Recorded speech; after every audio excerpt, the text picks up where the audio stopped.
Praise the lord. క్రీస్తునందు ప్రియమైనటువంటి దేవుని బిడ్డలారా, మరి ప్రభు అయినటువంటి యేసుక్రీస్తు నామములో మీ అందరికీ కృపా సమాధానములు కలుగునుగాక. దేవుని మాటలను మరి జాగ్రత్తగా వినాలి ప్రియమైనటువంటి దేవుని బిడ్డలారా. ఈ లోకంలో మనిషి మరి దేవుణ్ణి ఎరగనటువంటి వాడుగా ఉంటా ఉన్నాడు. దేవుడు అంటే తెలియదు సరిగా. కాబట్టి దేవుడు ఏం చేశాడు, తన కుమారుడైనటువంటి యేసుక్రీస్తు ప్రభువును మరి ఈ లోకానికి పంపాడు.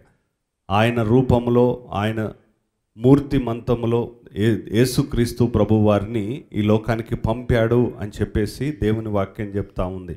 హెబ్రీలకు రాసినటువంటి పత్రిక మరి 1వ అధ్యాయం 1వ వచనములో దేవుని ఒక వాక్యాన్ని మనం చదువుకుందాం. హెబ్రీలకు రాయబడినటువంటి పత్రిక 1వ అధ్యాయం 1వ వచనం. పూర్వకాలమందు నానా సమయములలో నానా విధములుగా ప్రవక్తల ద్వారా మన పితరులతో మాట్లాడిన దేవుడు. చూడండి, దేవుడు ఏం చేశాడట, పూర్వకాలమందు నానా సమయాలలో నానా విధాలుగా దేవుడు మాట్లాడాడు.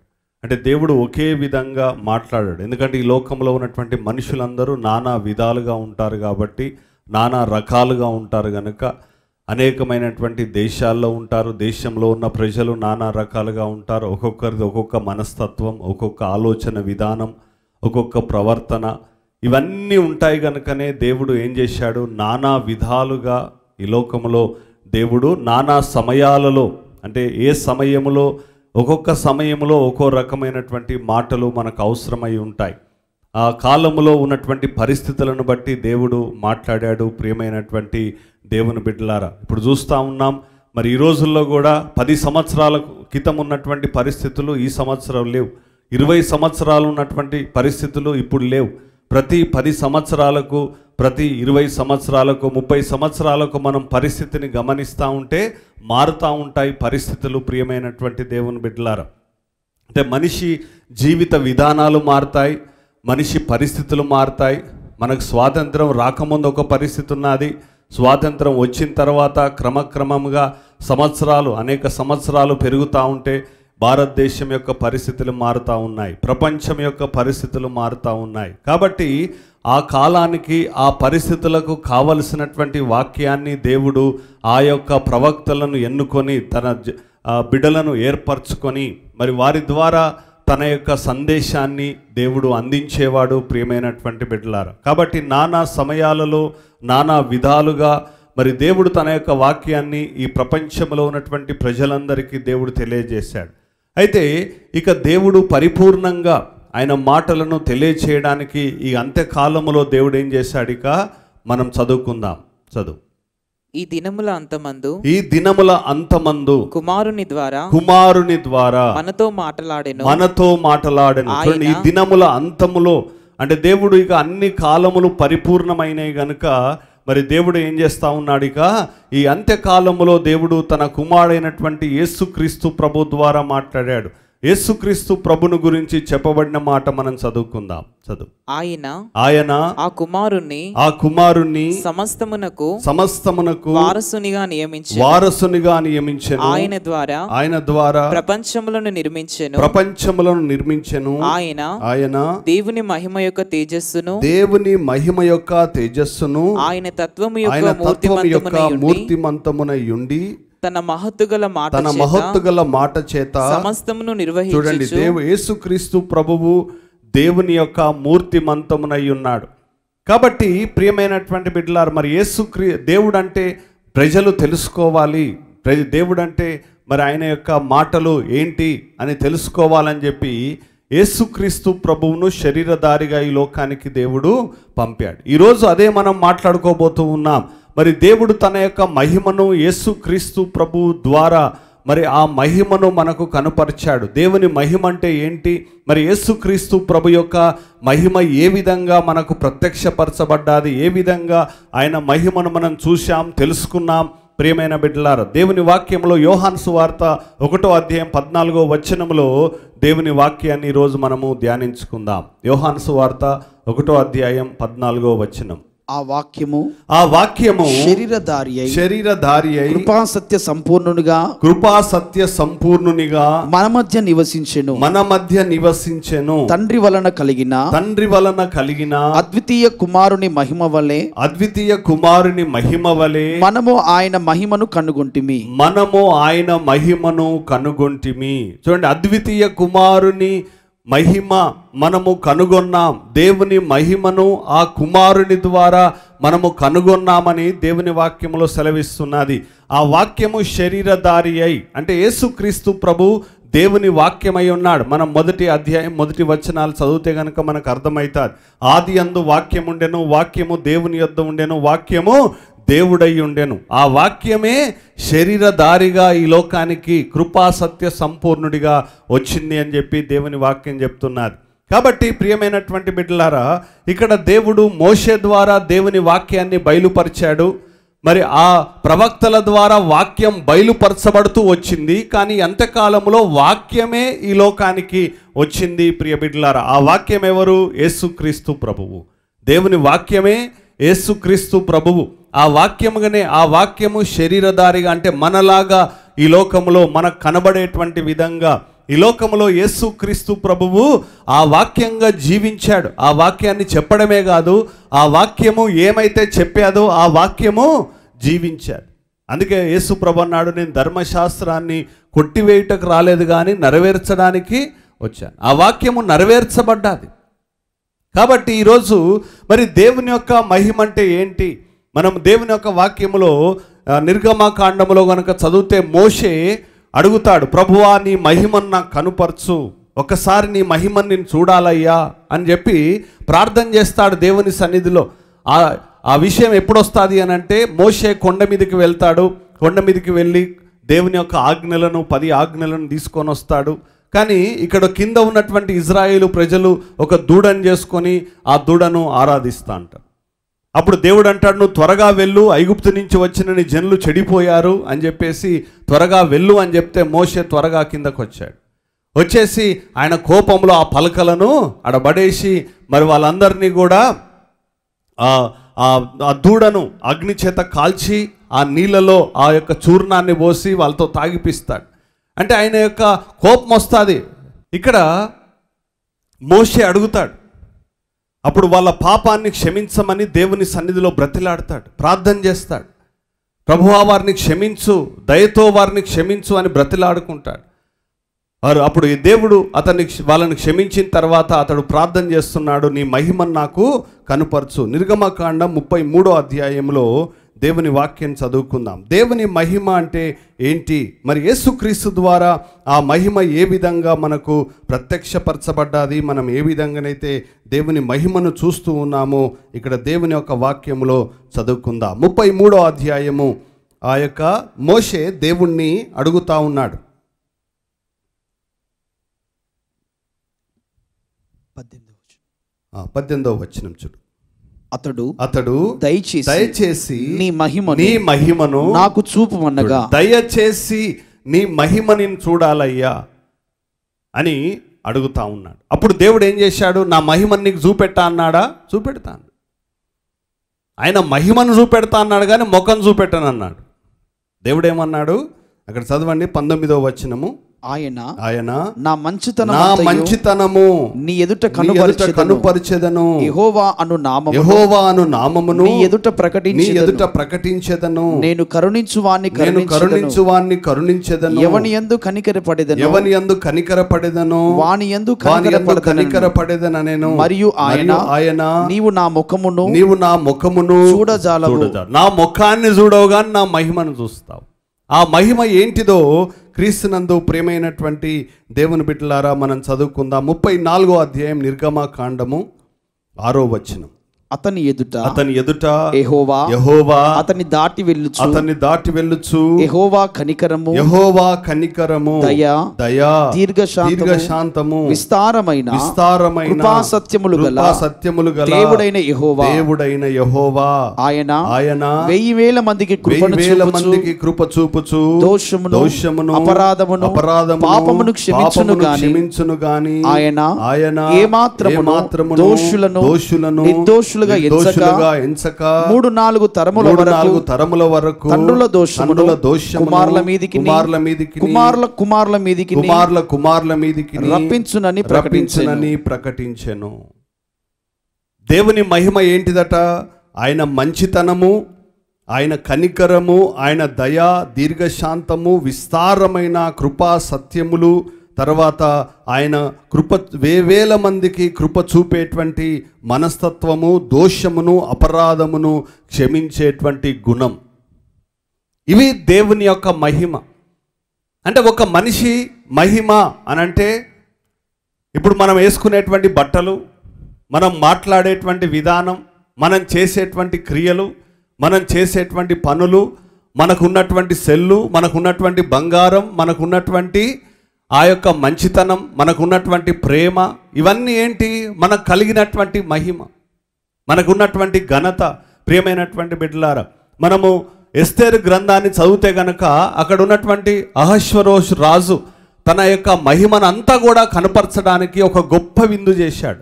చదవండి ఆ యొక్క దేవుని వాక్యములో. ఎస్తేరు గ్రంథము 1వ అధ్యాయము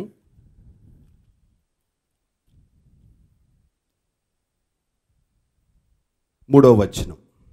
తన ఏలుబడి యందు 3వ సంవత్సరమున తన అధిపతులందరికీ సేవకులకు విందు చేయించెను. పారసిక దేశం యొక్కయు మాధ్య దేశం యొక్కయు పరాక్రమశాలులను గనులను సంస్థానాధిపతులను అతని సన్నిధి నుండగా అతడు తన మహిమగల రాజ్యం యొక్క ఐశ్వర్య ప్రభావములను తన మహాత్యాతిశయ ఘనతలను అనేక దినములు అనగా 180 దినములు కనుపరచెను.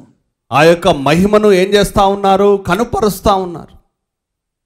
ఆయనకున్నటువంటి వెండి బంగారము, ఆయనకున్నటువంటి ఆయుధములు, ఆయనకున్నటువంటి ఆధిక్యతలు అన్నీ కూడా, తన రాజ్యం యొక్క ప్రత్యేకతలు అన్నీ కూడా ఆ యొక్క విందులో కనుపరుస్తా ఉన్నాడు, అందరికీ చూపెడతా ఉన్నాడు. మన ఇండియా దేశంలో కూడా ఇండిపెండెన్స్ డే జరిగినప్పుడు కానీ, రిపబ్లిక్ డే జరిగినప్పుడు కానీ, ఢిల్లీలో కానీ, తర్వాత వివిధ రాష్ట్రాల రాజధానుల్లో కానీ ఏం చేస్తారో అక్కడ ఆ రోజు ఒక గొప్ప వేడుక జరుగుతుంది. ఆ రోజు చాలా శకటాలు ఉంటాయి.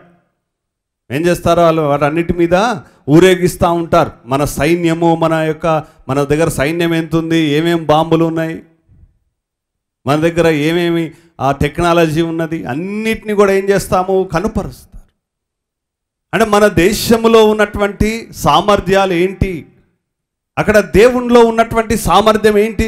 మంచితనం, ఆయనలో ఉన్నటువంటి గుణం. అంటే మన అంతరంగములో ఉన్నటువంటి వాటిని మరి బయలుపరచడమే, తెలియజేయడమే మహిమ. ప్రియమైనటువంటి బిడ్డలారా, ఒక మనిషి యొక్క మహిమ ఏంటిది? తన హృదయంలో, తన జీవితంలో ఉన్నటువంటి అంతరంగములో ఉన్నటువంటివి అన్నీ కూడా బయటికి తెలియపరచబడమే ఆ మనిషి యొక్క మహిమ. దేవుని యొక్క మహిమ ఏంటిది అని అంటే ఆయన మంచితనం, ఆయన ప్రేమ, ఆయన దయాలత్వం, ఆయన కృప చూపేటువంటి మనస్తత్వం, ఆయన క్షమించే గుణం, అపరాధిని క్షమించే గుణం, పాపిని క్షమించేటువంటి గుణం. మరి దోషిని ఆయన నిర్దోషిగా ఎంచడు, క్షమిస్తాడు.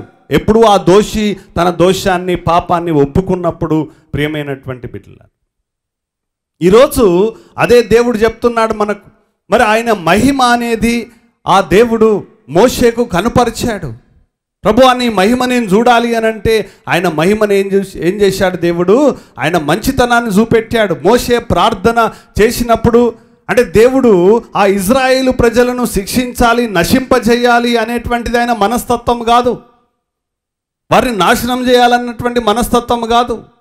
వారిని బయటికి తీసుకొచ్చింది ఎడారిలో చంపడానికి కాదు. ఆయన అంతరంగంలో, ఆయన హృదయం లోపల ఉన్నటువంటి విషయాలేంటి? వారిని ప్రేమించాలని బయటికి తీసుకొచ్చాడు, వారిని కరుణ చూపాలని తీసుకొచ్చాడు, వారిని కానాను దేశానికి నడిపించాలని తీసుకొచ్చాడు. అదే దేవుడు ఆయన మంచితనాన్ని ఆ క్షమా గుణములో బయలుపరుస్తున్నాడు క్రీస్తునందు. ప్రియమైనటువంటి దేవుని బిడ్డలారా, అదే ఆ యొక్క దేవునిలో, తండ్రిలో ఉన్నటువంటి ఆ మహిమను ఇజ్రాయేలు ప్రజలు కొంత అనుభవించగలిగారు.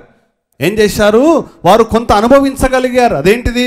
వారు ఎప్పుడైతే పాపము చేశారో, అంటే విగ్రహారాధన, దూడను ఆరాధించారో, ఎప్పుడు మోషే ప్రార్థన చేశాడో, దేవుడు ఆయన మహిమను అనగా ఆ క్షమా గుణము ద్వారా, ఆయన ప్రేమ, దయ, కృప ద్వారా వారిని క్షమించడంలో ఆయన మహిమను వారి ఎడల కొంత కనుపరిచాడు. తర్వాత దేవుడు తన యొక్క మహిమను ప్రత్యక్షపు గుడారములో దేవుడు తన మహిమను కనుపరిచాడు. క్రీస్తునందు ప్రియమైనటువంటి దేవుని బిడ్డలారా, ఆ ప్రత్యక్షపు గుడారం అనేది అక్కడ ఇజ్రాయేలు ప్రజలు వేసుకున్న తర్వాత దేవుడు ఏం చేశాడో మనం చదువుకుందాం. మనం నిర్గమాకాండము 14వ అధ్యాయం 18వ వచనం చదువుకుందాం. నిర్గమాకాండం 14:18. నేను ఫరో వలనను అతని రథం వలనను అతని గుర్రపు రౌతుల వలనను మహిమ తెచ్చుకొనున్నప్పుడు నేను యెహోవానని ఐగుప్తులు తెలుసుకుందరు. ఏం చేస్తున్నాడు దేవుడు? ఆ యొక్క ఫరో సైన్యాన్ని, ఫరో సైన్యం ఏం చేస్తున్నారు? ఐగుప్తు దేశం నుంచి ఈ యొక్క ఇజ్రాయేలు ప్రజలు బయటకు వచ్చారు. బయటకు వచ్చిన తర్వాత ఎర్ర సముద్రం దగ్గర నిలబడ్డారు వాళ్ళు. మరి ఎర్ర సముద్రం మీద దాటిపోవాలంటే మరి పడవలు కావాలి. వాళ్ళందరూ అక్కడ వెయిట్ చేస్తూ ఉన్నారు దేవుని కార్యము కొరకు. అదే సమయంలో మరి వెనుక నుంచి ఏమొచ్చింది? ఫరో సైన్యం వచ్చింది. ఫరో సైన్యం ఎప్పుడు రాగానే ఇంకా భయపడ్డారు వీళ్ళు. ఎందుకంటే ఇంతకుముందు సముద్రం, ఇటు ముందుకు పోదామంటే సముద్రం ఉంది, వెనకకు పోదామంటే ఫరో సైన్యం ఉంది. కాబట్టి ఏం చేశారు? మోషే దగ్గరకు వచ్చి, మోషే మమ్మల్ని ఐగుప్తులో సమాధులు లేవని చంపుతానికి ఇక్కడ తీసుకొచ్చినవా అని చెప్పి కోపం, ఆవేశం, మమ్మల్ని చంపుతానికే తీసుకొచ్చినవా ఇక్కడికి. కొంతమంది మనుషుల మనస్తత్వాలు ఎట్లుంటాయి చూడండి. ముందు సముద్రం ఉంటే మరి దాన్ని పాయలు చేసే దేవుడు ఉన్నాడని వాళ్ళకి తెలియదు. ముందు సముద్రం ఉంది, కరెక్టే, మనిషి సముద్రంకి వెళ్ళి పోవాలని అంటే మరి కష్టమే. కానీ మరి దాన్ని పాయలు చేయగలిగినటువంటి శక్తి, సామర్థ్యం ఎవరికి ఉన్నాయి? దేవునికి ఉన్నాయి. కానీ ఆ దేవుని మీద మరి విశ్వాసం ఉంచాలి కదా. కాబట్టి వాళ్ళు ఏం చేస్తున్నారు? అవన్నీ తెలియవు. మమ్మల్ని చంపుతానికి తీసుకొచ్చినవా ఇక్కడికి, ఈ సముద్రం దగ్గరికి? వెనుకకు పోదామంటే సైన్యం ఉంది, ముందుకు పోదామంటే సముద్రం ఉంది, ఏడవ పోవాలి, ఈడ చావాలనా మేము అంటే దేవుడు ఏమన్నాడు? మీరు ఏం చావనవసరం లేదు, ఐగుప్తులే చస్తారు, డోంట్ వరీ, వెయిట్. దేవుడు ఏమన్నాడట? వెయిట్ చేయి అని చెప్పి ఏం చేశాడు? దేవుడు తన మహిమ తెచ్చుకుంటాను అని చెప్పి, అంటే తన శక్తిని కనుపరచడం. ఆ సముద్రాన్ని ఏ మనిషి పాయలు చేయలేడు, కానీ దేవుడు తన శక్తి వలన ఆ సముద్రాన్ని పాయలు చేయడమే. ఆయన శక్తి ఎంత శక్తిమంతుడో దాన్ని కనుపరిచాడు. అదే దేవుని మహిమ. ప్రియమైనటువంటి బిడ్డలారా, అంటే మనం కదా దేవుడు సర్వశక్తిమంతుడు. మొదట దేవుని మహిమ ఏంటిది? ఆయన గుణ లక్షణాలు, ఆయన మహిమ. రెండవది ఆయన శక్తి సామర్థ్యాలు. ఆ దేవుడు ఇజ్రాయేలు ప్రజలను ఆ యొక్క సముద్రము గుండా ఏ విధంగా నడిపించాడు? సముద్రాన్ని, ఆ యొక్క గాలిని పంపి సముద్రాన్ని పాయలు చేసి నేలను ఆరిపోజేసి ఇజ్రాయేలు ప్రజలను నడిపించాడు. అది ఒక గొప్ప కార్యం. మరి ఆ యొక్క దారి గుండానే ఐగుప్తీయులు కూడా వస్తున్నారు వీళ్ళ వెంబడి. అప్పుడు దేవుడు ఏం చేశాడు? ఇజ్రాయేలు ప్రజలు ఎప్పుడైతే సముద్రం దాటేశారో అదే సముద్రంలో ఐగుప్తీయులందరినీ కూడా ముంచేశాడు. అది దేవుని యొక్క మహిమ. దేవుడు తన ప్రజలను రక్షిస్తాడు, తన శత్రువులను నశింపజేస్తాడు. అది దేవుని యొక్క శక్తి సామర్థ్యం. అదే దేవుని యొక్క మహిమ. ఆయన ఏం చేశాడు? అబ్బో, ఇంత గొప్ప దేవుడు వారి ఆ ప్రజల పక్షాన నిలబడ్డాడు అని చెప్పి వాళ్ళందరూ కూడా దేవుణ్ణి ఏం చేశారు? ఆయన శక్తిని బట్టి ఆయనను మహిమపరిచారు, ఘనపరిచారు, స్తుతించారు. ప్రియమైనటువంటి దేవుని బిడ్డలారా, తర్వాత దేవుడు ఆయన మహిమను ఏ విధంగా కనుపరిచాడో, ఆయన మహిమ అంటే ఏంటో మనము దేవుని వాక్యములో చదువుకుందాం. నిర్గమకాండం 24వ అధ్యాయం 16వ వచనం. యెహోవా మహిమ సీనాయి కొండ మీద నిలిచెను. మేఘము 6 దినములు దాన్ని కమ్ముకొనెను. చూడండి, ఆ మేఘము, ఆ కమ్ముకోవడము అంటే ఆ పర్వతం సాధారణంగా మేఘాలు వస్తాయి పర్వతాల మీద. నేను ఊటీలో చదువుకునేటప్పుడు మా యొక్క కాలేజ్ కొండ మీద ఉంటుంది. నేను అక్కడ ఫార్మసీ చేశాను 96 నుంచి 98 వరకు. అయితే మా యొక్క క్లాస్ రూమ్ పైన ఉండేది, 4th ఫ్లోర్లో ఉండేది అన్నట్టు పైన. ఇంకా అయితే అప్పుడప్పుడు ఆ కొండల మీదకి మేఘాలు వస్తే ఆ మేఘాలు ఏం చేసాయి, మా క్లాస్ రూమ్లోకి వెళ్ళిపోయాయి. ఏమయ్యేదట, అప్పుడు ఆ మేఘం వచ్చినప్పుడు చల్లగా ఉంటుంది. ఒక్కోసారి ఆ మేఘాలు, దట్టమైన మేఘాలు ఉంటే కనపడవు కొండలు. ప్రేమైనటువంటి బిడ్డలారా, ఇక్కడ దేవుని సాధారణంగా వస్తాయి మేఘాలు, కానీ ఆ మేఘం కాదు ఇది. ఈ మనకు కనపడే మేఘాలు కాదు. ఇది దేవుడు అక్కడ ఆ కొండ మీద, ఆ సీనాయి పర్వతం మీద ఉన్నటువంటి మేఘం. అంటే ఆ మేఘ రూపములో అది అగ్నితో మండుచున్నటువంటి వెలుగునిచ్చేటువంటిదిగా ఆ మేఘము ఆ యొక్క కొండ మీద ఉన్నది. ప్రియమైనటువంటి బిడ్డలారా, సాధారణంగా మేఘాలు ఏమైతాయి, కొద్దిసేపు ఉంటాయి, వెళ్ళిపోతాయి, ఎప్పటికి ఉండదు. కానీ 6 దినాలు అక్కడే ఉన్నది ఆ మేఘం, కదలకుండా. అంటే దేవుడు ఆ మేఘ రూపములో ఆయన మహిమను కనుపరిచాడు. ప్రియమైనటువంటి బిడ్డలారా, అంటే దేవుడు అందుకే అన్నాడు, ఆకాశమును చూడుము, అది దేవుని మహిమను వివరించుచున్నవి. కీర్తనల గ్రంథములో దేవుని వాక్యాన్ని చదువుకుందాం. కీర్తనల గ్రంథము 8వ కీర్తన 1వ వచనం. యెహోవా మా ప్రభువా, ఆకాశములలో నీ మహిమను కనుపరచువాడా. ఆకాశములో దేవుడు ఏం చేస్తాడు, మనకు ఆయన మహిమను కనుపరుస్తాడు. కొన్నిసార్లు మనకు వర్షం కావాలనుకుంటాం, కానీ వర్షం రాదు. దేవుడు మనకు అయ్యా వర్షాలు కావాలని ప్రార్థన చేసినప్పుడు దేవుడు ఏం చేస్తాడు, వర్షాలు కుమ్మరిస్తాడు. కొన్నిసార్లు బాగా వర్షాలు ఉంటాయి. మొన్న క్రిస్మస్ రోజు, ఆ రోజు తుఫాను ఎఫెక్ట్ ఉండే బాగా. ప్రేమైనటువంటి దేవుని బిడ్డలారా, మరి ఆ రోజు 24వ తారీఖు బాగా చల్లగా ఉన్నది. 25వ తారీఖు కూడా మరి ఆ రాత్రి కొంచెం చల్లగా తుప్పర వర్షం పడతా ఉన్నది. అయ్యో ఎట్లా క్రిస్మస్ కదా ఈరోజు ప్రభువా, మరి ఎట్లా అనేక మంది బిడ్డలు వస్తారు ఈరోజు, మరి వారి కుటుంబాలతో వచ్చి నీ యొక్క సన్నిధిలో మరి ప్రార్థించి దేవుని ఆశీర్వాదాలు తీసుకొని వెళ్తారు ప్రభువా, మరి కష్టమవుతుంది అంటే ఆ రోజు మేము ఊరేగింపుగా ఇంటి దగ్గర నుంచి ఊరేగింపుగా మళ్ళీ మందిరంలోనికి వస్తాం, ఊరంతా తిరిగి. ఆ విధంగా మరి అయ్యో ఎట్లా వర్షం ఉంది కదా, ఊరేగింపు వెళ్దామా వద్దా అని ఆలోచన చేసుకుంటా ఉన్నాం. ఏం కాదు, ఇక దేవుడి మీద మరి ప్రార్థన చేసి దేవుని మీద భారం వేసి ఎప్పుడైతే మేము ఇంట్లో నుంచి బయటకు వచ్చి ఆ కారులో కూర్చున్నామో, ఎందుకంటే అది ఆ కారులో అయ్యా ఈ రూఫ్, ఓపెన్ రూఫ్ ఉంటుంది.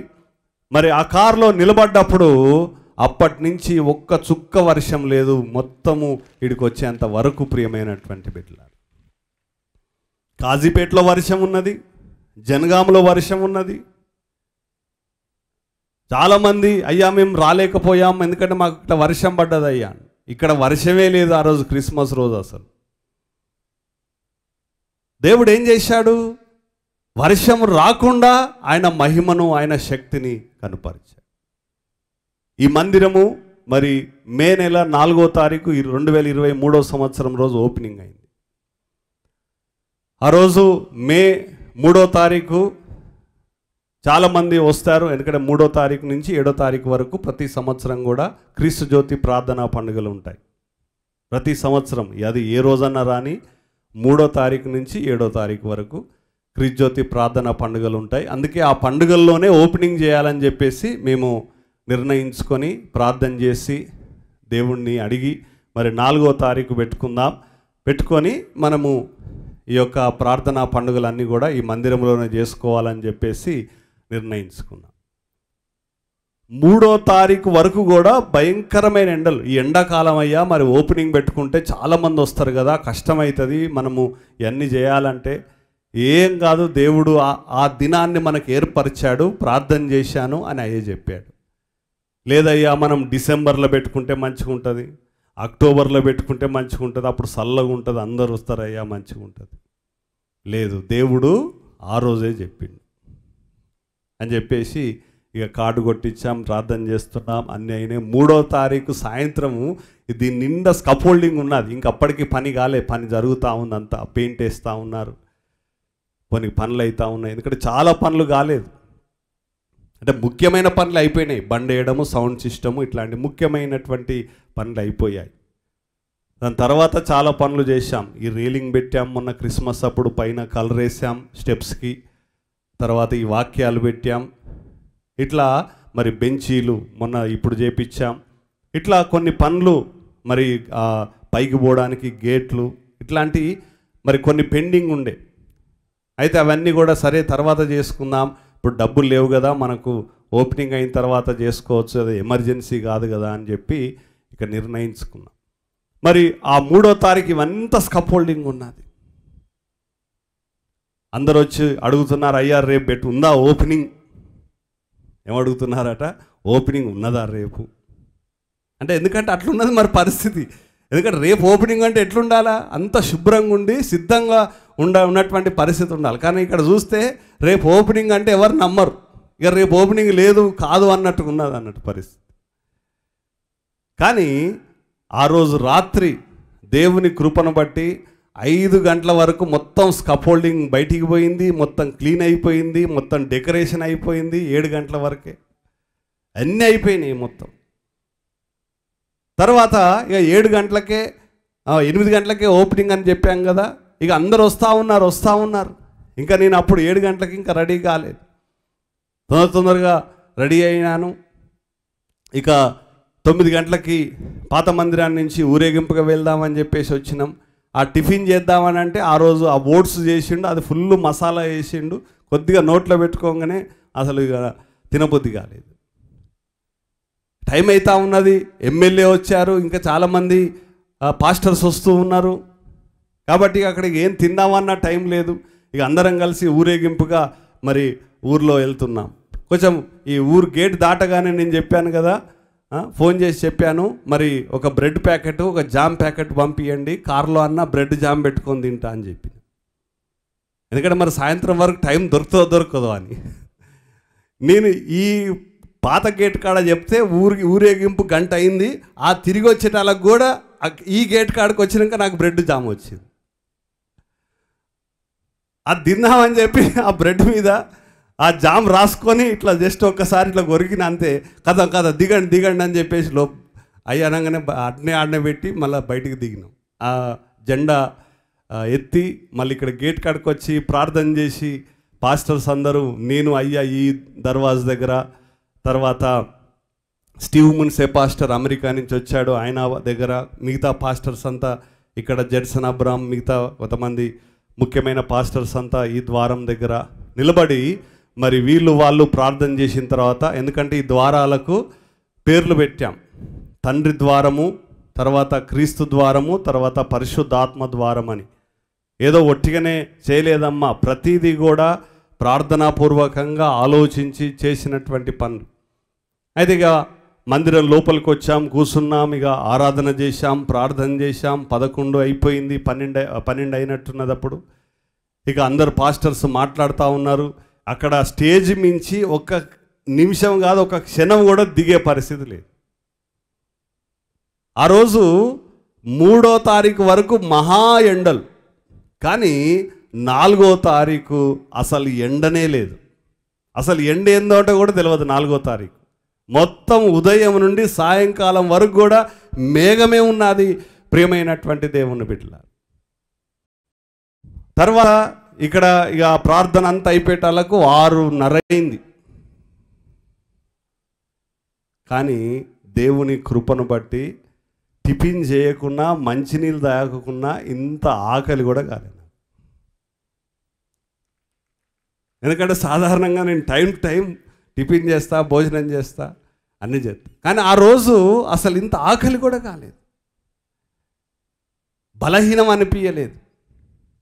అంటే ఆ రోజు అనిపించింది దేవుడు ఎంత చక్కటి వాతావరణం. చూడండి, క్రిస్మస్ రోజేమో వర్షం రాకుండా దేవుడు కాపాడాడు, ఓపెనింగ్ రోజేమో చల్లదనాన్ని. ఆ రోజు అప్పటి వరకు మళ్ళీ 5వ తారీఖు నుంచి ఎండలు మళ్ళీ ఉన్నాయి.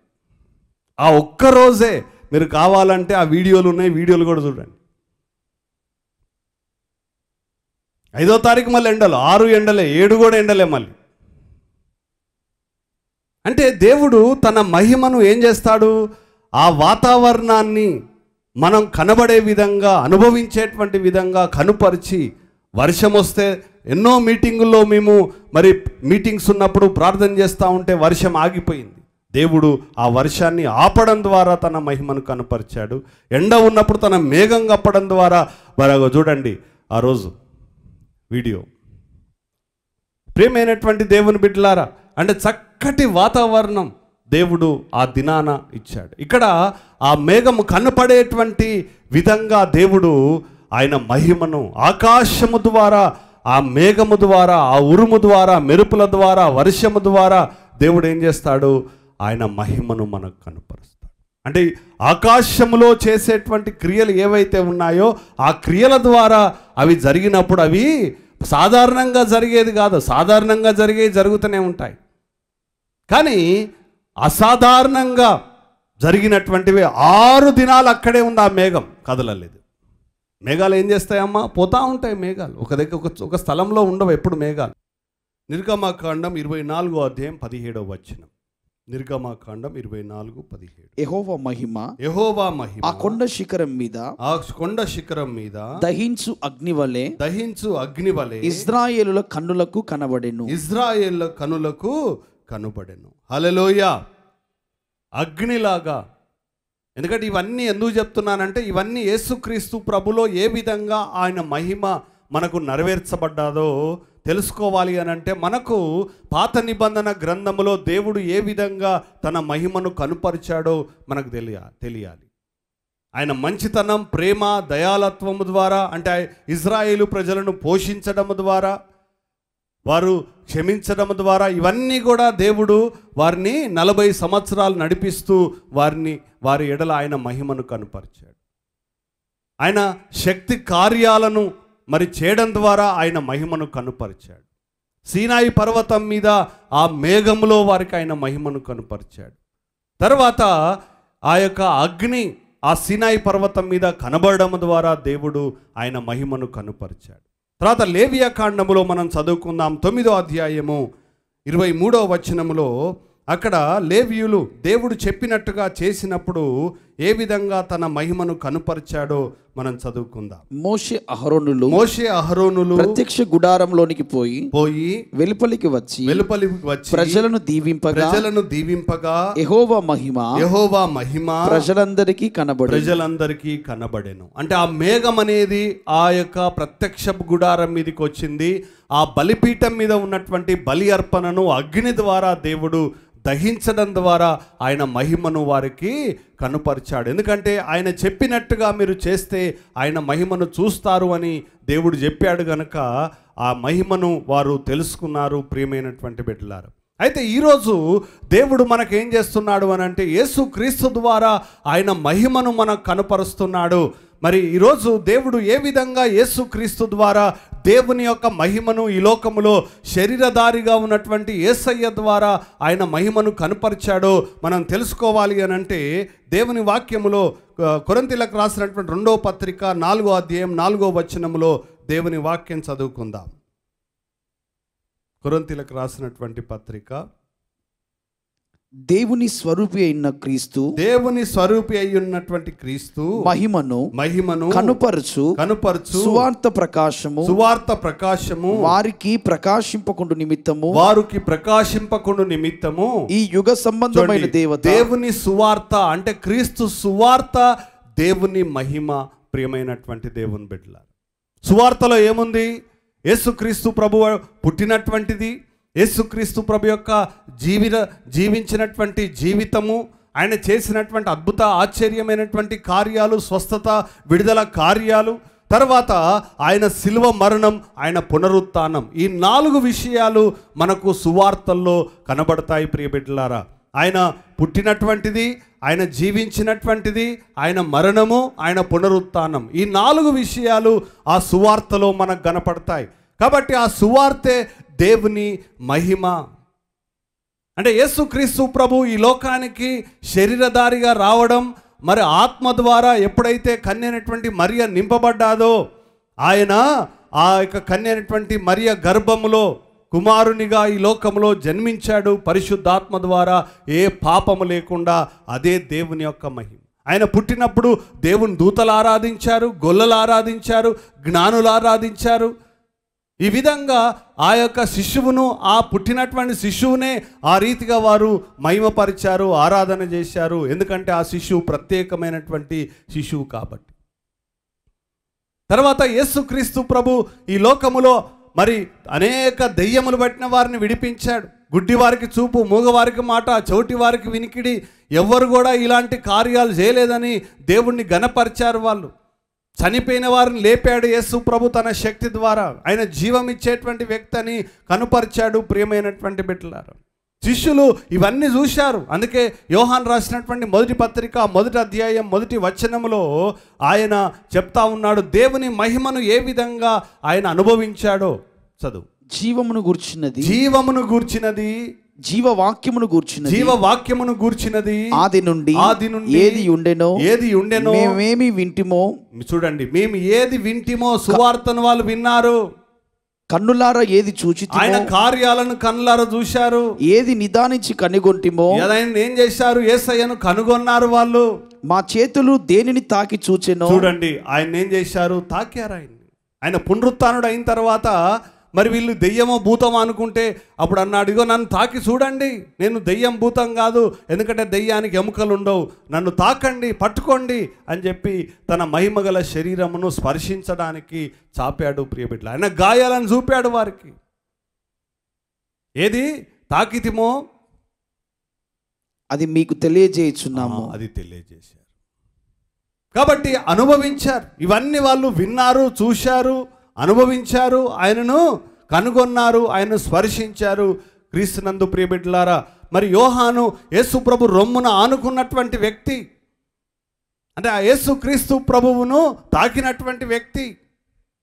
ఎంతోమంది మరి పాపాత్ముడి స్త్రీ ఆయన పాదాల మీద పడి కన్నీళ్లు గార్చి ఆయన పాదాలు గడిగాది. ఈ విధంగా యేసు క్రీస్తు ప్రభువును వాళ్ళందరూ ఎంతోమంది ముట్టినటువంటి వారందరూ కూడా స్వస్థత పొందుకున్నారు. క్రీస్తునందు ప్రియమైనటువంటి బిడ్డలారా, ఆయన శక్తి అనేది ఆయన ద్వారా వారికి కనుపరచబడ్డాది, వారికి తెలియజేయబడ్డాది. ఆయన శక్తి ఆయనలో నుండి వారికి వచ్చేది. ఆయన క్షమాగుణం, ఆయన ప్రేమను వారు తాకగలిగారు, అనుభవించగలిగారు.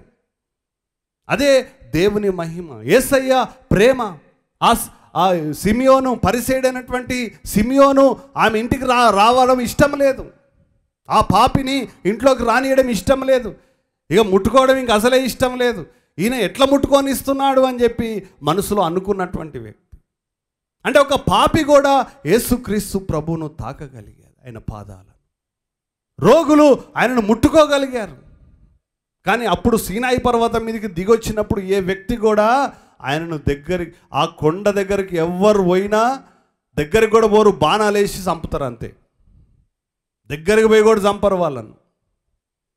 ఏ జంతువైనా ఏ మనిషి అయినా ఆ విధంగా దేవుడు రానివ్వలేదు. కానీ యేసు క్రీస్తు ఆయన ఏం చేశాడు? వాళ్ళని రానిచ్చాడు. ఆయన మరణం, శిలువ మరణం ఎందుకు?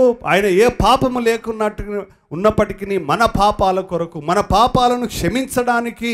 అంటే ఆయన అంత హింసను, అంత శ్రమను, అంత అవమానాన్ని, అంత గాయాన్ని, అంత శరీర మానసిక బాధను మన కొరకు భరించి సహించడమే ఆయన మహిమ, ఆయన గుణం. అది భరిస్తారా? తల్లి భరిస్తుంది కొంతకాలం, ఇక మా దగ్గరకు వస్తుంది. పిల్లలు పుట్టినప్పుడేమో అయ్యా నాకు కొడుకు కావాలి, అయ్యా నాకు కొడుకు కావాలి, అయ్యా నాకు కొడుకు కావాలి. అయ్యా ప్రార్థన చేద్దాం, దేవుడు కొడుకు ఇస్తాడు. 2 సంవత్సరాలకు వచ్చి అయ్యా వీడు నా గండానికే పుట్టిండు అయ్యా. అప్పుడు అడిగింది ఎవరో, మరి వీడు నన్ను చంపేటట్టే ఉన్నాడు, వీడు చేయబట్టి సచ్చేటట్టే ఉన్నా, నేను విసిగిపోయిందన్నట్టు. ఎప్పటికీ 2 సంవత్సరాలకే. అట్లా మరి వాళ్ళు కూడా అట్నే ఉన్నారు, పిల్లలు కూడా విసిగించినట్టే ఉన్నారు. అప్పుడు అంటేనే ఆడ కూసో అంటే కూసునేది, ఆడ ఇది చేయరా అంటే ఇది చేసేది. కానీ ఇప్పుడు మాత్రం అట్లా లేరు. వాడి పని వాడు కాదు, వాడు ఎంతసేపు జుట్టు వీకాలే, జుట్టు గుంజాలే, డిస్టర్బ్ చేయాలి, పడగొట్టాలి, ఇరగొట్టాలి, పలగొట్టాలి. ఇలాంటి మనస్తత్వం.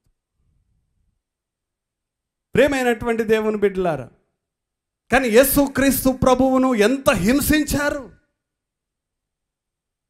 ఆయన సహనమే ఆయన మహిమ. హల్లెలూయా, హల్లెలూయా. అంటే మనలో ఆ దేవునిలో ఎంత సహన గుణం ఉందో, దీర్ఘశాంతం ఉన్నదో. ఇప్పుడు మామూలుగా మనం అనుకుంటాం, ఒక వ్యక్తి, అబ్బో ఈ వ్యక్తి చాలా ఓపిక కలిగిన వ్యక్తి. నీ భార్య చాలా ఓపిక ఉన్నట్టుగా కనపడుతుంది, భర్త కూడా చాలా ఓపిక కనపడతాడు. కానీ అది ఎంత కొంతకాలమే. తర్వాత ఏదో ఒక టైంలో, ఏదో ఒక పాయింట్లో ఇక విసిగిపోయి భర్త భార్యను కొట్టడము, ఈ భార్య విసిగిపోయి పుట్టింటికి పోవడము, పిల్లల్ని దబాదబా దమాంచడము. ఇక నోరు, ఇక ఆమె నోరే పెద్ద ఆయుధం అన్నట్టు. ఇక అది దేవుడిచ్చిన ఆయుధం, వరం. ఆమె పవర్, నోటి పవర్ చూపెడుతుంది. ప్రేమైనటువంటి దేవుని బిడ్డలారా, కొంతకాలం సహనం ఉంటుంది, కానీ దేవునిలో ఎంత సహనం ఉందో. ఆయన చనిపోయే వరకు ఆయనని హింసించినా కూడా ఆయన ఒక్క మాట మాట్లాడలేదు. హల్లెలూయా, హల్లెలూయా, హల్లెలూయా.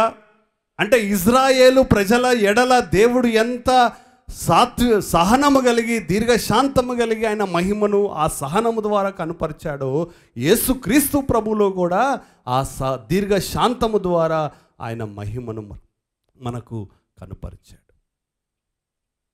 తర్వాత క్రీస్తునందు ప్రియమైనటువంటి దేవుని బిడ్డలారా, అదే 2 కొరింథీయులకు రాసినటువంటి పత్రిక 4వ అధ్యాయం 6వ వచనం మనం చదివితే, దేవుని వాక్యం చదువుకుందాం. సువార్త ద్వారా దేవుడు తన మహిమను మనకు కనుపరిచాడు. అంధకారములో నుండి వెలుగును ప్రకాశించునుగాక అని పలికిన దేవుడే తన మహిమను గూర్చిన జ్ఞానము యేసుక్రీస్తునందు వెల్లడిపరచుటకు మా హృదయములలో ప్రకాశించెను. జ్ఞానమే మహిమ. దేవుని యొక్క జ్ఞానం మనకు మహిమ. యేసుక్రీస్తు ప్రభు యొక్క జ్ఞానం ఏ విధంగా మనకు కనుపరచబడ్డది? ఆయన బోధ ద్వారా, ఆయన చెప్పినటువంటి మాటలతో ఉన్నటువంటి ఆ జ్ఞానమే దేవుని యొక్క మహిమ. ప్రేమైనటువంటి దేవుని బిడ్డలారా, పిల్లలు చదువుకుంటారు, పిల్లలు చదువుకొని మంచి మార్కులతో పాస్ అయినప్పుడు ఏంటిది వాళ్ళకి? ఆ ఘనత, వారికి ఉన్నటువంటి తెలివితేటలు, వారికి ఉన్నటువంటి ఆలోచన, వారి మాట చాతుర్యం, ఇవన్నీ ఏంటి? వాళ్ళకి ఉన్నటువంటి ఆ ప్రత్యేకతలు, ప్రియమైన తెలివితో వాళ్ళు చేయగలిగేటువంటి పనులు. మరి యేసుక్రీస్తు ప్రభు కూడా ఆయన బోధ ద్వారా, ఆయన మాటల ద్వారా ప్రజల హృదయాలను కదిలించగలిగాడు. ఆయన పలికినటువంటి ఆ మాట, అమ్మా నీ విశ్వాసము నిన్ను స్వస్థపరిచాది, నువ్వు వెళ్ళు అని అంటే ఆమెకు ఎంత నెమ్మది కలిగాడు. నిన్ను క్షమిస్తున్నాను అని చెప్పి ఎప్పుడు యేసుక్రీస్తు ప్రభు ఆ యొక్క పక్షవాత రోగితో చెప్పాడో, ఆ యొక్క పాపాత్మునైన స్త్రీతో చెప్పాడో, అమ్మా ఇక నేను కూడా నిన్ను శిక్షించను అని వ్యభిచారంలో పట్టబడ్డ స్త్రీతో చెప్పాడో. అంటే ఆయన మనస్తత్వం ఎలాంటిది? మనం అనుకుంటాం, పాత నిబంధన గ్రంథాన్ని మనం చూసినప్పుడు ఎవరైతే ఈ ఆజ్ఞలను పాటించరో వారికి మరణశిక్ష విధించబడుతుంది అని దేవుడు ఆజ్ఞలో చెప్పినట్టుగా, దేవుని యొక్క ఉద్దేశం ఒక మనిషిని శిక్షించాలే, చంపాలే, ఒక మనిషిని ఈ లోకంలో నుంచి తీసేయాలన్నటువంటిది కాదు దేవుని ఉద్దేశం, ఆలోచన. ఒక మనిషి మారు మనసు పొందడంలో దేవుడు సంతోషిస్తాడు. ఆయన కృప చూపుటయందు సంతోషించేటువంటి దేవుడు. దుష్టుడు మరణము నొందుట నాకు ఇష్టము లేదు. దుష్టుడు కూడా, ఒక దుష్టుడు మరణము నొందడము దేవునికి ఇష్టం లేదు. అంటే ఒక మరణ శిక్ష, ఒక నరకములో పడవేయడం దేవునికి ఇష్టం లేదు. ఆ దుష్టుడు మారు మనసు పొంది దేవుని వైపు తిరగడం దేవునికి ఇష్టం, సంతోషం. అదే యేసుక్రీస్తు ప్రభువులో మహిమను తెలియజేశాడు. యేసు ప్రభు వచ్చినప్పుడు ఎంతోమంది వ్యభిచారంలో ఉన్నారు. మీరంతా వ్యభిచారం చేస్తానని చెప్పి వ్యభిచారం చేసిన చంపలేదు యేసయ్య. ఆ యొక్క యేసు ప్రభు పక్కనే దొంగలు సిలువ వేయబడ్డారు. ఆ దొంగలను యేసు ప్రభు చంపలే, అబద్ధికులను చంపలే. పేతురు ఆయన యేసయ్య ఎవరో అని చెప్పినప్పుడు పేతురుని చంపేయి, ఏంది పేతురును ఇట్లా చేస్తావా నువ్వు అని పేతురును వెలివేయలే. యేసుక్రీస్తు ప్రభు ఆయన మాటల ద్వారా, ఆయన బోధల ద్వారా, ఆయన చెప్పినటువంటి 5వ అధ్యాయము 6వ అధ్యాయం 7వ అధ్యాయం మత్తయి సువార్త మనం చదివితే ఆయన ప్రతి విషయాన్ని గురించి దేవుని యొక్క హృదయము లోపల ఉన్నటువంటి ఆలోచనను మనకు బయలుపరుస్తున్నాడు. ఆ ధన్యతలను మనకు బయలుపరిచాడు. అంటే ఈ లోకంలో దేవుని యొక్క ఆలోచన ఏంది? ఎంతసేపు ప్రేమనే కనుపరచాలి, ప్రేమనే వ్యక్తపరచాలి, మంచి గుణమే, దయాలత్వమే, మంచితనమే మనము తెలియజేయాలి అనేటువంటి ఆలోచన దేవుంది. అది దేవుని యొక్క మహిమ క్రీస్తునందు ప్రియమైనటువంటి బిడ్డలారా. ఒక మనిషిని కత్తి తీసుకొనే పొడితే చంపినట్టు కాదు, ఒక మనిషిని మాటలంటే కూడా చంపినట్టు. ఒక మనిషితో వ్యభిచారం చేస్తేనే వ్యభిచారం కాదు, ఒక మోహపు చూపు చూస్తేనే వ్యభిచారం. ఈ విధంగా దేవుడు ప్రతి విషయాన్ని గురించి ఎంతో చక్కగా చెప్పాడు. ఆయన జ్ఞానమే దేవుని యొక్క మహిమ. అంటే ఒక మనిషి ఎంత పరిశుద్ధంగా పవిత్రంగా ఉండాలి అనేది దేవుని ఆలోచన.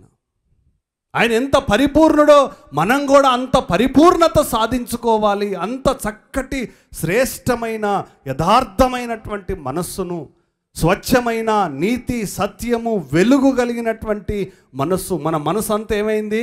అంధకారం అయిపోయింది. అందుకే ఎఫెసీలకు రాసినటువంటి పత్రిక 4వ అధ్యాయం 18వ వచనములో చదివితే ఎంత వ్యర్థతతో మన మనసు నింపబడ్డాదో అక్కడ మీరు చదువుకోవచ్చు తర్వాత. కాబట్టి అవన్నీ యేసుక్రీస్తు ప్రభు ఆయన బోధ ద్వారా ఏం చేస్తూ ఉన్నాడు? మన మనస్సును వెలిగిస్తూ ఉన్నాడు. అంటే మనిషి ఆలోచన విధానం ద్వారా మనిషి మాటలో, ప్రవర్తనలో, నడవడిలో, క్రియలో తన మహిమను కనుపరుస్తాడు. అందుకే యేసుక్రీస్తు ప్రభువు మాట్లాడే మాట కానీ, ఆయన చేసినటువంటి క్రియలు కానీ, ఆయన నడవడి కానీ, ఆయన ప్రవర్తన కానీ, ఆయన ప్రజలతో ఉన్నటువంటి సంబంధము కానీ, ఆయన ప్రార్థనా విధానము కానీ, ఆయన దేవుని యందు విశ్వాసం ఉంచినటువంటి పద్ధతి కానీ అన్నీ కూడా ఆయన ఎలాంటి అద్భుతాలు చేసేటప్పుడే దేవుని మీద ఆధారపడలే, శ్రమలు వచ్చినప్పుడు కూడా దేవుని మీద ఆధారపడ్డాడు. అది ఒక మనిషి జీవితంలో ఉండాల్సినటువంటిది. ఆ అంతరంగములో ఉండేదే దేవుని మహిమ. మహిమ ఈరోజు ఉన్నటువంటి మనిషి రేపు ఉండడు. ఇప్పుడున్నటువంటి ప్రవర్తన గంటకు ఉండదు, మార్పు చెందుతా అంటాడు, అటు ఇటు ఉసరెళ్ళి మారినట్టు రంగులు మారుతా అంటది. అలాంటి జీవితం యేసు ప్రభుది కాదు. యేసు ప్రభు ఆయన అంతరంగంలో ఎంత ప్రేమ స్వరూపు, ఆ ప్రజలతో ఎంత కలిసిమెలిసి జీవించాలో ఆయన మనస్తత్వము ప్రియమైనటువంటి బిడ్డలారా. కాబట్టి ఇంకొక మాట కూడా దేవుని వాక్యంలో చదువుకుందాం. కొరింథీయులకు రాసినటువంటి మొదటి పత్రిక 2వ అధ్యాయము 7వ వచనం. దేవుని జ్ఞానము మర్మమైనట్టుగా బోధించుచున్నాము. ఈ జ్ఞానము మరుగై ఉండెను. జగత్తుత్పత్తికి ముందుగానే దీనిని దేవుడు మన మహిమ నిమిత్తము నియమించెను. అది లోకాధికారులలో ఎవనికిని తెలియదు. అది వారికి తెలిసి ఉండిన ఎడల మహిమా స్వరూపియగు ప్రభువును సిలువ వేయక పోయియుందురు. చూడండి, అది లేదు, మనిషికి ఆ జ్ఞానము లేదు. ఒకవేళ గనక జ్ఞానము ఆలోచన మనిషికి ఉండుంటే, దేవుని ఆలోచన జ్ఞానం మనిషికి ఉండుంటే ఆ మహిమా స్వరూపిని సిలువ వేసి ఉండేవారు కాదు. ఇక్కడ యేసుక్రీస్తు ప్రభు ఏ విధంగా తన మహిమను కనుపరిచాడు అనంటే, ఇక్కడ దేవుని జ్ఞానం మర్మమైనట్టుగా బోధించుచున్నాము, ఈ జ్ఞానము మరుగై ఉండెను. ఏ జ్ఞానము అంటే యేసు ప్రభు చెప్పినటువంటి మాటలు పాత నిబంధనలో మనకు స్పష్టంగా కనబడవు. అవి యేసు ప్రభు వచ్చేంత వరకు దాన్ని మరుగుగా ఉంచాడు. కానీ యేసుక్రీస్తు ప్రభులో ఆయన మహిమ ఏంటిదో, ఆయన అంతరంగం ఏంటిదో, ఎందుకంటే దేవుని విషయాలు ఎవరికి తెలుస్తాయి? దేవుని ఆత్మకు తెలుస్తాయి. నీ విషయాలు ఎవరికి తెలుస్తాయి? నీ ఆత్మకు తెలుస్తాయి. నీలో ఉన్నటువంటి ఆలోచన, నీలో ఉన్నటువంటి తలంపు, నీలో ఉన్నటువంటి ఊహ అంతా నాకు తెలియదు, నీ పక్కన ఉన్న వాళ్ళకి తెలియదు, నీ భార్యకు తెలియదు, నీ కుమారుని తెలియదు, నీ భర్తకు తెలియదు, నీ తల్లిదండ్రులకు తెలియదు, కానీ నీకు తెలుసు. నువ్వు ఇప్పుడు ఏం ఆలోచన చేస్తున్నావో నీ పక్కన వాళ్ళకి ఏం తెలియదు. నువ్వు పక్కన వాళ్ళని తిడుతున్నావో మెచ్చుకుంటున్నావో నీ మనసులో పక్కన వాళ్ళకి తెలియదు. నవ్వుకుంటా వాళ్ళకి స్మైల్ ఇవ్వచ్చు కానీ లోపల తిట్టుకోవచ్చు. వాళ్ళని చూసి స్మైల్ ఇవ్వచ్చు, వీడు పోయి వీడే నాకు ఎదురైందా అని మనసులో అనుకోవచ్చు, కానీ వాడికి స్మైల్ ఇవ్వచ్చు. అది నీ మనసుకు తెలుసు. అట్లాగే దేవుని సంగతులు ఎవరికి తెలుసు? మరి దేవుని ఆత్మకు తెలుసు, యేసయ్యకు తెలుసు. కాబట్టే యేసయ్య ఏం చేశాడు? అసలు దేవుని హృదయంలో మనసులో ఏముందో ఆయన ఈ లోకంలోనికి వచ్చి ఆ మర్మాన్ని మనకు చెప్తున్నాడు. నా తండ్రి ఎప్పుడు మిమ్మల్ని శిక్షించాలని ఆలోచించలేదు, మిమ్మల్ని ఎప్పుడు కూడా ఖండించాలని ఆలోచించలేదు. మనం యోహాను రాసినటువంటి సువార్త 3వ అధ్యాయంలో మరి 17వ వచనములో మనం చదివితే దేవుని వాక్యం మనకు తెలుస్తుంది. లోకము తన కుమారుని ద్వారా రక్షణ పొందుటకే గాని లోకమునకు తీర్పు తీర్చుటకు ఏమంటున్నాట దేవుడు? రక్షణ పొందడానికే నన్ను పంపిండు కానీ మిమ్మల్ని తీర్పు తీర్చడానికి పంపలేదు. హల్లెలూయా, హల్లెలూయా, హల్లెలూయా. తర్వాత చదువుకోండి, అది 18, 19 అవన్నీ కూడా కనెక్టెడ్ వర్సెస్ వచనాలు. అంటే ప్రియమైనటువంటి బిడ్డలారా, ఈరోజు ఆ దేవుని మహిమ ఏంటి, ఎంత ప్రేమ దేవునికి మన ఎడల ఉన్నది, ఆయన మనస్తత్వం ఏంటిది అనేది మనకు ఆయన మాటల ద్వారా, ఆయన బోధ ద్వారా, ఆయన జ్ఞానము ద్వారా యేసు ప్రభు ఏదైతే బోధించాడో అదే దేవుని మహిమ.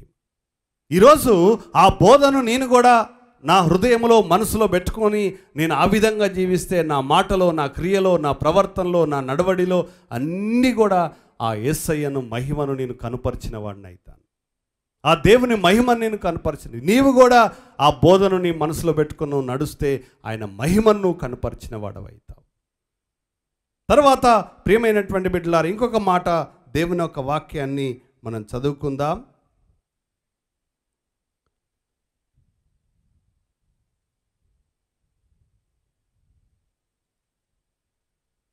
హల్లెలూయా, హల్లెలూయా. ఫిలిప్పీలకు రాసినటువంటి పత్రిక 3వ అధ్యాయం 12వ వచనం.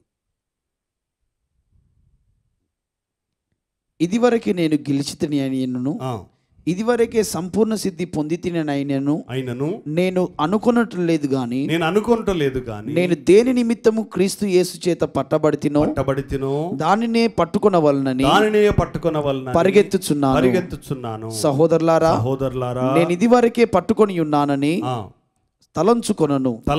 అయితే ఒకటి చేయుచున్నాను, వెనుక ఉన్నవి మరచి ముందున్న వాటి కొరకై వేగిరపడుచు క్రీస్తు యేసునందు దేవుని ఉన్నతమైనటువంటి పిలుపునకు కలుగు బహుమానమును పొందవలనని గురియొద్దకే పరిగెత్తుచున్నాను. ఈ లోకంలో ఒక మనిషి తనకు అప్పజెప్పినటువంటి పనిని పూర్తి చేయడమే దేవుని మహిమ. దేవుడు ఈ లోకాన్ని సృష్టించాడు, మానవుని సృష్టించాడు. దేవుడు ఆ ఆదామవ్వలను సృష్టించినప్పుడు ఎప్పుడైతే ఆ ఆదామవ్వలు దేవుని మాట వినలేదో, మరి వాళ్ళిద్దరిని కూడా ఒక్క మాట చంపేస్తే అయిపోయేదే, పీడబోయేది. ఇప్పుడు నీ కొడుకు నీ మాట వింటలేడు, వాడిని చంపేస్తే నీ పీడ పోతుందా? నీ బిడ్డ నీ మాట వింటలేదు, నీ బిడ్డను చంపేస్తే నీ పీడ పోతుందా? అయిపోతుందా? నీ సమస్య తీరుతుందా? చెప్పండి అమ్మా తల్లిదండ్రులు, ఎంతమందికి పిల్లలు ఉన్నారు ఒకసారి చేయొద్దండి. పిల్లలు ఉన్నవారు చేయొద్దండి. మీ పిల్లలు మీ మాట వింటలేరు, వాడిని ఒక కత్తి తీసుకొని కసా ఏడుకాడికి గోసి పడేస్తే అయిపోద్దా నీ పనిగా? ఇక నీకు ఏ సమస్య, వాళ్ళు లొల్లి ఉండదు నీకు. అని అనిపిస్తుందా? ఏ తల్లికైనా ఏ తండ్రికైనా అనిపిస్తుందా? వాడు ఎంత దుర్మార్గుడైనా కూడా వాడిని చంపాలన్న మనసు రాదు. వాడు సర్తే నా సమస్య పోతుందని అనుకోరు ఎవరు. అంటే సాధారణంగా చెప్తున్నా, ఇక ఎక్స్ట్రీమ్లు ఉంటారు అనుకో, వాళ్ళ గురించి నాకు అవసరం లేదు. కాబట్టి దేవుడు అట్లా అనుకోలేదు. మరి వాళ్ళిద్దరిని తీసేసి కొత్త ఆదాము, ఇంకో మట్టి బొమ్మ తీసుకొని ఇంకొక ఆదామని చేస్తే అయిపోవు కదా. దేవుడు చేయలే అట్లా. దేవుడి పని ఏందనంటే సృష్టించిన మానవుణ్ణి రక్షించడమే ఆయన పని. హల్లెలూయా, హల్లెలూయా. ఆ సృష్టించబడినటువంటి మానవుణ్ణి నేను రక్షించేంత వరకు నేను పనిని ముగించను అనుకొని ఏం చేశాడు? తన ఏకైక కుమారుడిని ఈ లోకానికి పంపి ఆ రక్షణ కార్యాన్ని ముగించి ఆ నశించిపోయిన మానవుణ్ణి తన దగ్గరికి చేర్చుకోవడమే దేవుడు చేసినటువంటి పని. అది ఆయన మహిమ. మనం సాధారణంగా పని మొదలు పెడతాం కానీ మధ్యలోనే వదిలేస్తాం. కానీ దేవుడు అలాంటి దేవుడు కాదు. ఆయన ఆరంభించి, అందుకే యేసు ప్రభు ఆ సిలువలో చివరి మాట పలికిన మాట ఏంటిది? యేసు ప్రభు పలికిన చివరి మాట ఏంటిది? గట్టిగా చెప్పండి. ఏమన్నాడు? గట్టిగా చెప్పండి అమ్మా. కరెక్టే చెప్పండి. మీరు చెప్పేది కరెక్టే, గట్టిగా చెప్పండి. చివరి మాట ఏంటిది? సమాప్తమైనది. It is finished. ముగించాడు దేవుడు. ఈరోజు ఆయన ఆరంభించినటువంటి పని ముగించడమే దేవుని కార్యం.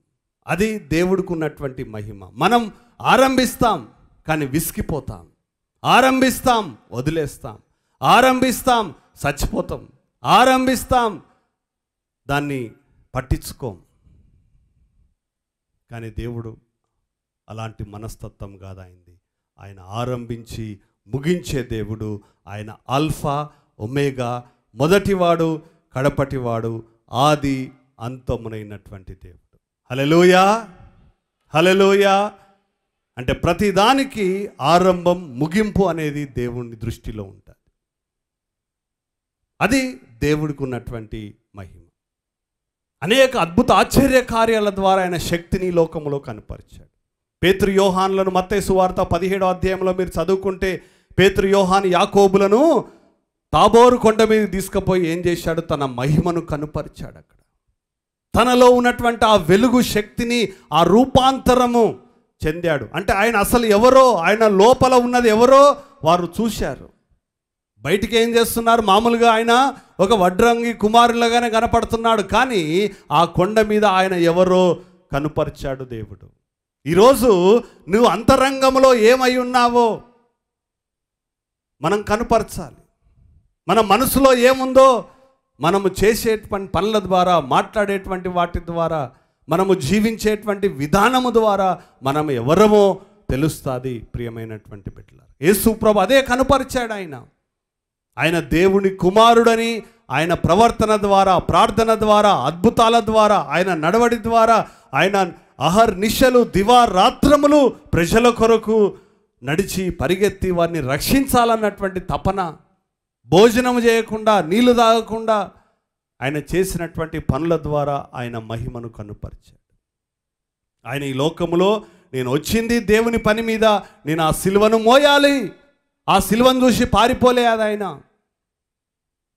తప్పించుకోవచ్చు, కానీ ఆ సిలువ మరణం పొందుతేనే కానీ నీ పని ముగించబడదు. అంటే దాన్ని భరించడానికి నేను సిద్ధంగా ఉన్నానయ్యా అని చెప్పి యేసయ్య ఆ పని ముగించడం ద్వారా, ఆ సిలువ మరణములో ఆయన యొక్క సహనాన్ని కనుపరచడం ద్వారా ఆయన మహిమను మనకు కనుపరిచాడు.